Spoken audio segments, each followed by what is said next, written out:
Virginie, bienvenue. Un bon bouquin, une petite glace, ça passe aussi. Ça passe aussi. Bien sûr.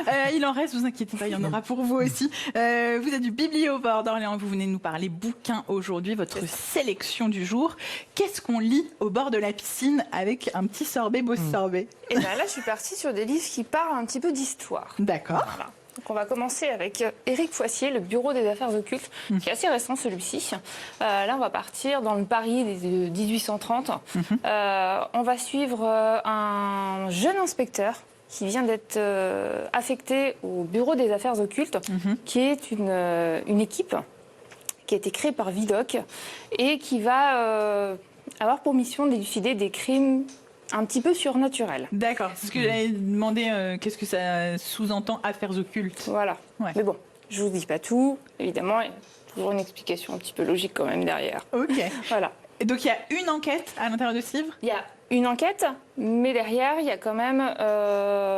on va suivre un peu le passé un peu trouble de cet inspecteur, un peu surprenant, qui va mener une mission contre le vicaire. Donc il y a déjà un tome 2 qui est sorti, le tome 3 sort ce mois-ci. J'allais vous demander, ça c'est le début d'une trilogie évidemment, C'est ça, au minimum. Voilà, donc à savoir que Éric Foissier a écrit beaucoup de livres de romans historiques, c'est ultra documenté, donc même pour s'informer sur cette période-là, qui était quand même post-révolution, très très bien. Et du coup, qui est le meurtrier à la fin du livre? Ah non, c'est Merci. J'ai tenté. André, vous avez toujours un coup d'avance ce matin, c'est pénible.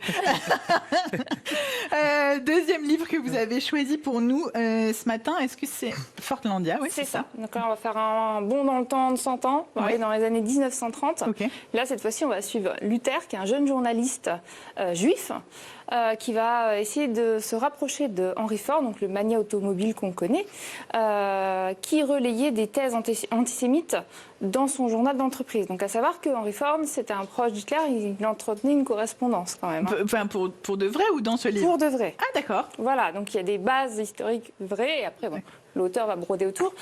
Et donc Ford va se rendre compte que le journaliste joue un double jeu.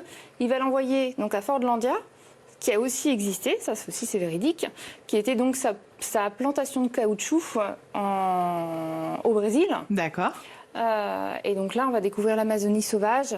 On va se rendre compte que l'homme blanc, finalement, a quand même un petit peu de mal à dompter cette nature. Okay. Et il va y avoir aussi toute une histoire autour des Indiens d'Amazonie, comment ils ont été exploités et comment tout est remis en question sur place, en tout cas. Super, passionnant, d'un point d'histoire, comme c'est brodé et on va voyager avec ça, c'est absolument génial. Et on finit avec un petit livre de poche. On finit avec Madeleine Project. Oui.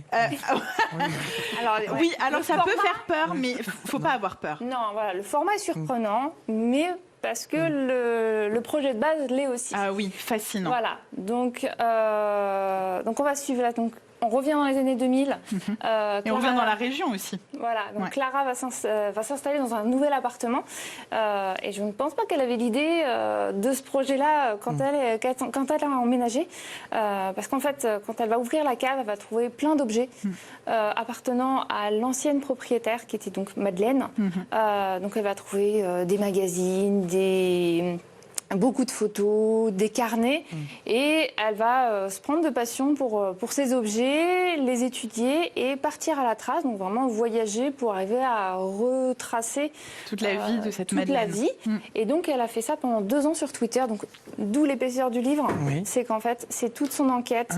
Voilà, donc elle a réussi merveilleusement bien, avec quand même 140 caractères et quelques photos, à retracer toute son enquête avec beaucoup d'émotion et à vraiment rendre hommage à cette femme. Ouais. Je suis d'autant plus fière que j'étais à l'école avec Clara Redou, figurez-vous, en école de journalisme avec elle, et que c'est une fille absolument géniale et que ce projet était fascinant à suivre à l'époque quand elle mettait des choses au fur et à mesure. Moi, j'étais tout le temps dans l'attente du prochain poste, et donc c'est génial qu'elle en ait fait un livre. S'il fallait en choisir qu'un, lequel? Le premier. Le premier. Ah ouais. Et ben voilà. Merci beaucoup Virginie. Le 4e bonus, on se le garde pour la prochaine fois. Allez. Je renvoie vers le bibliovore.fr et je vous remercie beaucoup d'être